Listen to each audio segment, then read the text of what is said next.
সুপ্রিয় শিক্ষার্থী বন্ধুরা, বেসিক ল একাডেমির পক্ষ থেকে জানাই আন্তরিক অভিনন্দন ও শুভেচ্ছা। আজ আমি একটি ভিডিও নিয়ে আসছি এমসিকিউর জন্য একটি মডেল টেস্ট সাক্ষ্য আইনের। আপনারা সম্পূর্ণ ভিডিওটি দেখবেন এবং মডেল টেস্টগুলো মনোযোগ দিয়ে পড়বেন। তো আমি কথা বাড়াবো না, আমি সরাসরি মডেল টেস্টে যাচ্ছি। তো প্রথমে 1 নম্বর আমরা দেখি যে যখন কোনো ঘটনা প্রমাণিত অথবা মিথ্যা প্রমাণিত নয় তখন তাকে কি বলে? তাই সঠিক উত্তর হচ্ছে অপ্রমাণিত।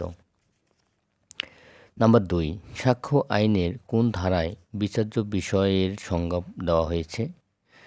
তো এখানে সঠিক উত্তর হচ্ছে গ, 3 ধারায়। সাক্ষ্য আইন অনুসারে আদালত বলতে বোঝাবে জজ, ম্যাজিস্ট্রেট এবং সাক্ষ্য গ্রহণকারী ব্যক্তি, সবগুলোই সঠিক, তার মানে সব কয়টি। উত্তর ঘ। সাক্ষ্য আইন অনুসারে আদালত নয়, আমরা প্রথম উপরেরটা দেখছি জজ এবং সাক্ষ্য গ্রহণকারী ব্যক্তি এবং ম্যাজিস্ট্রেট সবগুলোকে আদালত হিসেবে গণ্য হয়, কিন্তু সালিসকারীকে আদালত বলা যায় না। উত্তর ক। বিষয় বা ঘটনা অন্তর্ভুক্ত হবে, অর্থাৎ বিষয় বা ঘটনার অন্তর্ভুক্ত হবে কোনগুলো? যে বিষয় বা ঘটনার অন্তর্ভুক্ত হবে যে কোনো বস্তুর অবস্থা, তারপরে কোনো ব্যক্তির মানসিক অবস্থা, কোনো ব্যক্তির খ্যাতি, সবগুলোই সঠিক। উত্তর ঘ।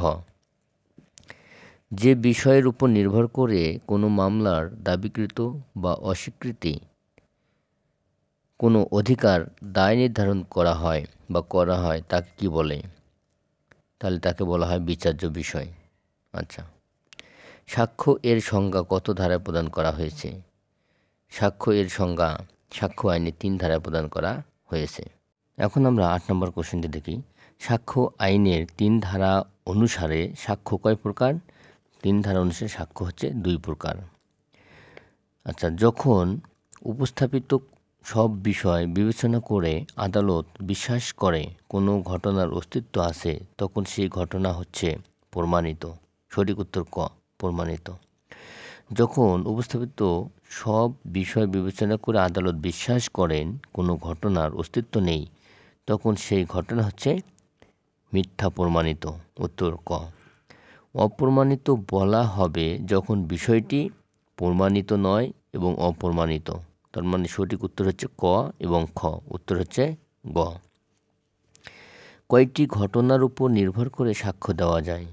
3টি ঘটনার উপর নির্ভর করে সাক্ষ্য দেওয়া যায়। এবং নাম্বার 13, সাক্ষ্য দেওয়া যায় যে বিষয়ের উপর, কোন বিষয়ের উপর সাক্ষ্য দেওয়া যায়? বিচার্য বিষয় এবং প্রাসঙ্গিক বিষয়ের উপর সাক্ষ্য দেওয়া যায়। তো এই কথা কোথায় বলা? সাক্ষ্য আইনের 5 ধারায় বলা হয়েছে। এখন 14 নম্বর, বিচার্য বিষয় কয় প্রকার?